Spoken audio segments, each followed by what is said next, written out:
ஆட்சியை பிடிக்கிறதெல்லாம் அவ்வளவு ஈஸி இல்லை இல்லையா? இவர் நேரா ஷூட்டிங்ல இருந்து வருவாராம், வந்து ஆட்சியை பிடிப்பாராம். அது எப்படி இவராலே முடியும்? அவராலே முடியல, இவராலே முடியல.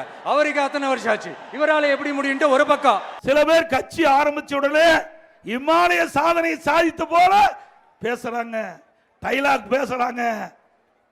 நாங்கெல்லாம் அப்படி இல்லை. சில பேர் எண்ணுகிறார்கள் ஏதோ மக்கள் மிகப்பெரிய செல்வாக்கதை பெற்றை போலவும் இந்த நாட்டிற்கு உழைத்ததை போலவும் இனி அவர்கள் வந்துதான் இந்த நாட்டை காப்பாற்றுவதை போலவும் இன்றைக்கு சில அடுக்கு மொழியால் பேசி வருகிறார். யார் என்று உங்களுக்கு புரிந்து கொள்ளும் என்று நான் கருதுகிறேன். பொன்மனச்செம்மல் புரட்சி தலைவர் எம்ஜிஆர் அவர்கள் கட்சி தொடங்கப்பட்டு 5 ஆண்டு காலம் தன்னுடைய உழைப்பை கொடுத்து ஆட்சியை பிடித்தார். இதையும் புரட்சி தலைவியும் அப்படித்தான். எடுத்தவுடனே முதலமைச்சராகவில்லை.